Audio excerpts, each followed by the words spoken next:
Hello students, welcome to class 12th and today we are continuing our chapter number 4. The name of the chapter is विचारक विश्वास और इमारतें. इस chapter के अंदर आज का जो हमारा टॉपिक है वो है कि स्तूप कैसे बनाए गए, यानी कि स्तूप बनाने में किन किन व्यक्तियों का योगदान रहा, उस समय समाज का कौन सा वर्ग इन्हें बनाने में जो है महत्वपूर्ण भूमिका निभाता था. तो देखिए मैं वन बाय वन आपको पॉइंट्स के थ्रू आपको ये पॉइंट्स क्लियर कर रही हूँ. और ये देखिए सबसे पहला पॉइंट है हमारा कि जो स्तूप होते थे ज़्यादातर जो है राजाओं के द्वारा बनाए जाते थे, क्योंकि आपको पता है कि ये बहुत बड़ी बड़ी इमारतें होती थी जिस पर बहुत ज़्यादा खर्च आता था. तो इतना अधिक खर्च जो है आम जनता या कोई आम व्यक्ति अकेले नहीं कर सकता था. इस वजह से जो राजा होते थे, राजाओं के द्वारा ये मतलब बनाए जाते थे. तो बड़े बड़े जो राजा होते थे धन दान देते थे, जिनसे स्तूप बनाए गए. और स्तूप बनाने में जो शिल्पकार होते थे, व्यापारी होते थे, ये लोग भी जो है बढ़ चढ़ कर दान करते थे, जिनकी सहायता से स्तूप बनवाए गए. और कभी कभी जो होता था, गांव के जो साधारण महिलाएं होती थी, पुरुष होते थे, जो वो भी अनुदान देते थे, जिससे मतलब इनको बनाने में योगदान जो है मिलता था. कई बार भिक्षु और भिक्षुणियाँ भी दान दिया करते थे. और इससे ये पता चलता है कि जो ज़्यादातर स्तूप हैं ये दान आदि के द्वारा बनवाए गए थे, क्योंकि ये बहुत बड़ी इमारतें होती थी, बहुत ज़्यादा खर्चा आता था. तो किसी एक व्यक्ति के सहयोग, किसी एक व्यक्ति से केवल ये चीज़ें जो है संभव नहीं हो पाती थी. तो सामूहिक योगदान से ये जो स्तूप हैं वो बनवाए गए होते थे. तो नेक्स्ट हमारा जो टॉपिक है वो है स्तूप की संरचना, यानी कि बनावट. स्तूप की बनावट कैसी होती है, किस तरह के ये दिखाई देने में, मतलब ये कैसे दिखते हैं देखने में. तो देखिए जो स्तूप होता है ये संस्कृत का शब्द होता है. संस्कृत भाषा में अगर हम स्तूप के बारे में समझें तो संस्कृत भाषा में इसे जो है टीला कहा जाता है. तो स्तूप का जो प्रारंभिक जो स्वरूप था वो कैसा था, वो मिट्टी के टीले यानी मिट्टी के ढेर के आकार का था. और बाद में धीरे धीरे ये अंडाकार होता गया, और जो इसकी बनावट है वो धीरे धीरे जो है बदलती रही. यानी कि मतलब धीरे धीरे इसकी बनावट जो है शुरू में जैसे साधारण सा टीला होता था, फिर उसको अंडाकार कर दिया गया, थोड़ी सी शेप और ज़्यादा फिनिशिंग दे दी गई. उसके बाद धीरे धीरे और भी मतलब कई प्रकार की, जैसे देखिए अंडे के ऊपर एक हर्मिका यानी कि एक और जो है ऊंचा सा जो है ऐसा चबूतरा टाइप बना दिया जाता था, जिसके ऊपर देवताओं को, यानी जिसके ऊपर जो मूर्तियां हैं उसको स्थापित किया जाने लगा. और जो है ये देखिए ये छज्जे जैसा जो ढांचा देवताओं का घर समझा जाता था. और जो हर्मिका होती थी उससे एक मस्तूल निकलता था जिससे यष्टि कहते थे, जिस पर अक्सर एक छतरी होती थी. जिस तरह से आपने मंदिरों पे भी देखा था, तो जैसे छत्र वगैरह होता है मंदिरों के सबसे ऊपर, तो ऐसे ही एक मतलब जो यष्टि कहते हैं जिसे छत्र मतलब वो होता था. इसके बाद धीरे धीरे जो है वो लगाया जाने लगा. टीले के चारों ओर वेदिका मतलब एक ऐसा मतलब बाउंड्री होती थी जिसके अंदर जो है आसानी से मतलब जो टीला है वो बनाया जाता था, और मतलब उसकी सुरक्षा के लिए तो ऐसा जो है वेदिका बनाई जाती थी. और तोरण द्वार जो है स्तूपों की सुंदरता को बढ़ाते थे, यानी कि चारों तरफ जो है तोरण द्वार होते थे, जिससे मतलब अंदर एंट्री की जाती थी. और जो है वो उसके जो है चारों ओर वेदिका होती थी, मतलब पैदल चलने का रास्ता होता था, जिसके अंदर घुस करके जो लोग हैं वो उसकी परिक्रमा करते थे. अगर जो स्तूप वगैरह दर्शन के लिए अगर कोई जाता था तो इन वेदिकाओं के भीतर से मतलब ये इसको जो परिक्रमा करते थे, और जिससे मतलब इन जो स्तूपों की सुरक्षा भी होती थी. तो ये ऐसे तोरण द्वार होते थे और ये बहुत ही ज़्यादा सुंदर होते थे. तो देखिए हमारा जो अगला टॉपिक है ये है स्तूप की खोज. तो देखिए प्रत्येक जो स्तूप है उसका एक अपना इतिहास है. जितने भी स्तूपों की खोज की गई है उसके पीछे उसका इतिहास है. चलिए जानते हैं.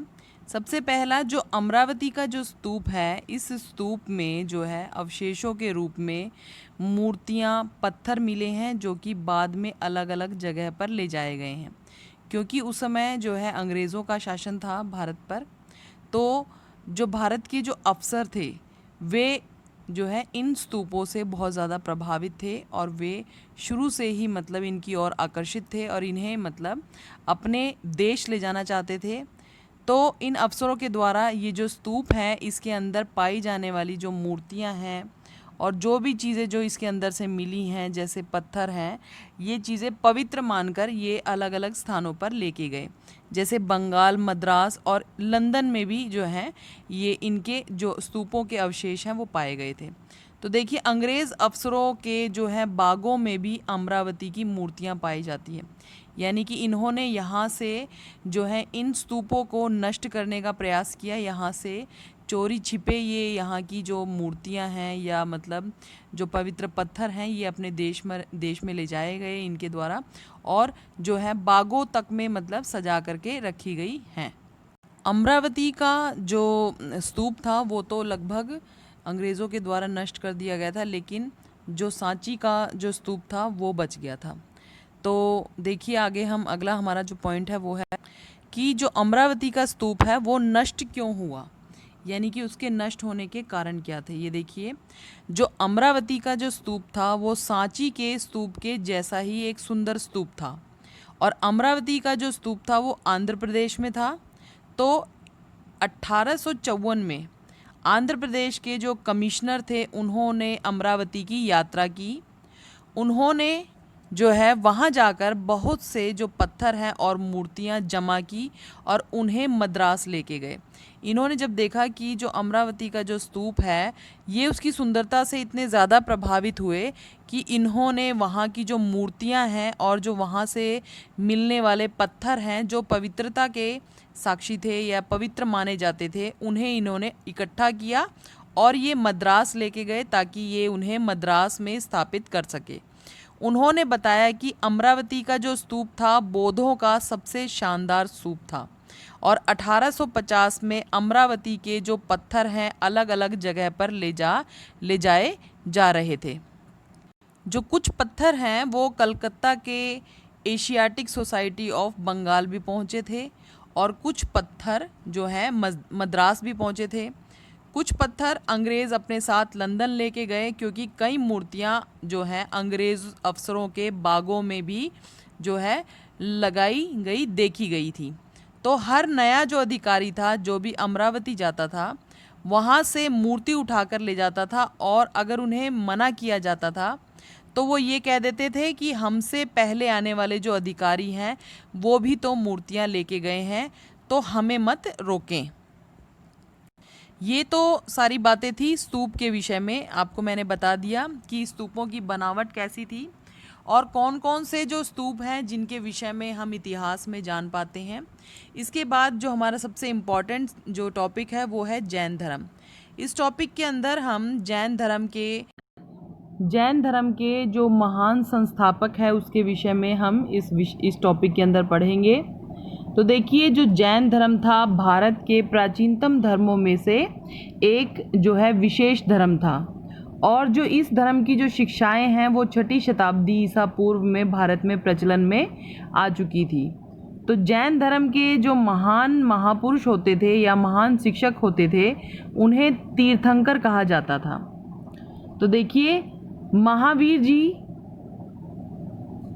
उन्हीं जो है तीर्थंकरों में से सबसे प्रसिद्ध तीर्थंकर थे। इनसे पहले जो थे 23 तीर्थंकर आ चुके थे और ये 24वें तीर्थंकर थे। जैन धर्म के जो सबसे पहले तीर्थंकर थे वो ऋषभदेव राय थे। ये सबसे पहले इसलिए क्योंकि इन्होंने जैन धर्म की जो स्थापना की थी और इसके बाद जो है 23 तीर्थंकर आए थे और जो 23वें तीर्थंकर का नाम था पार्श्वनाथ और इसके बाद जो 24वें तीर्थंकर थे वो थे महावीर जी। तो ये प्रमुख क्यों थे? क्योंकि जो इन्होंने जो है धर्म प्रचार में कुछ ऐसी शिक्षाओं को शामिल किया जो कुछ ऐसे महान काम किए कि इतिहास में इनका 23वें का और 24वें का, और पहले का क्यों नाम आया था, क्योंकि उन्होंने तो इस धर्म की स्थापना की थी। और जो 23वें तीर्थंकर थे, इन्होंने कुछ विशेष ऐसी शिक्षाएं जो है लोगों को समझाई, और 24वें तीर्थंकर ने भी जो है कुछ ऐसी शिक्षाएं शामिल की जिससे समाज का कल्याण हो सके, जिनको उन्हें इतिहास में याद किया जाता है। जो हमारा नेक्स्ट टॉपिक है वो है महावीर जैन। इनके जो है जन्म के विषय में, इनका जन्म कहाँ हुआ था, कहाँ मतलब किस स्थान पर हुआ था, इनके माता का नाम, इनके पिता का नाम क्या था, तो ये इसमें हम इस विषय में इसमें हम पढ़ेंगे। तो देखिए, महावीर जो जैन थे, इनका जो जन्म था वो 540 ईसा पूर्व में लगभग हो चुका था। और जो इनका जन्म स्थान था ये था वैशाली के कुंडग्राम में इनका जो है जन्म हुआ था। और इनके पिताजी थे, उनका नाम था सिद्धार्थ और माता का नाम था त्रिशला। इनको जो है 24वें तीर्थंकर की उपाधि मिली थी। इनसे पहले जो है 23 तीर्थंकर हो चुके थे। और इनका जो बचपन का नाम था वो था वर्धमान। इन्हें वर्धमान महावीर भी कहा जाता था। और इनका एक अन्य नाम भी था निगंठ पुत्र। तो ये इनका जो है अन्य नाम था। इसके बाद देखिए, जो सबसे महत्वपूर्ण जो बात आती है आगे चल के, कि जैन धर्म की जो शाखाएं थी आगे चल के जो है ये 2 शाखाओं में बट गए। सबसे पहला था श्वेतांबर और दूसरा था दिगंबर। तो श्वेतांबर जो है इस शाखा को मानने वाले लोग, या इस शाखा में जो शामिल लोग थे वो क्या थे, वे श्वेत वस्त्र धारण करते थे। और जो दिगंबर थे, जो दिगंबर जो शाखा में शामिल हुए थे, वे लोग जो है वस्त्र नहीं पहनते थे, नग्न अवस्था में रहते थे। इसके बाद देखते हैं कि जैन धर्म की जो है प्रमुख जो है शिक्षाएं क्या थी। तो सबसे इम्पॉर्टेंट क्वेश्चन यही आता है एग्ज़ाम में कि जो इसकी जो है शिक्षाएं बताइए, जैन धर्म की प्रमुख शिक्षाएं क्या थी। तो सबसे पहली बात ये थी कि जो जैन धर्म को पालन करने वाले लोग हैं, वो सबसे पहले उनकी क्या विशेषता क्या थी कि वे जो है सृष्टि के हर एक वस्तु में, चाहे वो पत्थर है, जल है, चट्टान है, सभी चीज़ों में, यानी निर्जीव वस्तुएं हैं और जो जीवित हैं, सभी में जो है जीवन को अनुभव करते थे। उनका मानना था कि धरती पे जो भी चीज़ है उन सभी चीज़ों में जो है जीवन है। इसके बाद देखो, जीवों के प्रति वे अहिंसा की जो है भावना या अहिंसा का मार्ग अपनाते थे। जैन धर्म की जो शिक्षाएं हैं वे यह हैं कि हमें जीवों के साथ किसी भी प्रकार की हिंसा नहीं करनी चाहिए। ख़ास तौर पर जो इंसान हैं, जानवर हैं, पेड़ पौधे हैं, कीड़े मकोड़े हैं, ये सभी हमें नहीं मारने चाहिए, यानी कि हमें किसी भी प्रकार की हिंसा इनके ऊपर नहीं करनी चाहिए। जैन धर्म की जो तीसरी शिक्षा थी वो थी कि जन्म और पुनर्जन्म का जो चक्र है वो हमारे कर्म पर निर्धारित होता है। अर्थात हम जैसे भी कर्म करेंगे उसी हिसाब से हमारा जो है अगला जन्म होता है। और जो है इसके बाद जो कर्म के चक्र से मुक्ति के लिए त्याग और तपस्या बेहद ज़रूरी है। इनका मानना था कि यदि हम अपना जो हमें क्या मतलब त्यागी जीवन जीना चाहिए और हमें अपने जीवन में तपस्या करनी चाहिए, यानी कि ये गृहस्थ जीवन के पक्ष में नहीं थे। इनका मानना था कि हमें सब कुछ त्याग कर वनों को जाना चाहिए, तपस्या करनी चाहिए, जिससे हम अपने कर्मों को सुधार सके और इस जो है जन्म मरण के जो चक्रों से वो हमें मुक्ति मिल जाए। तो आज का जो हमारा जो ये टॉपिक है ये सारा फिनिश हो गया है। और जितने भी मैंने आपको टॉपिक करवाए हैं ये आपको सारे क्लियर हो गए होंगे और आपने ये वीडियो बार बार देखनी है। Thank you. Have a nice day.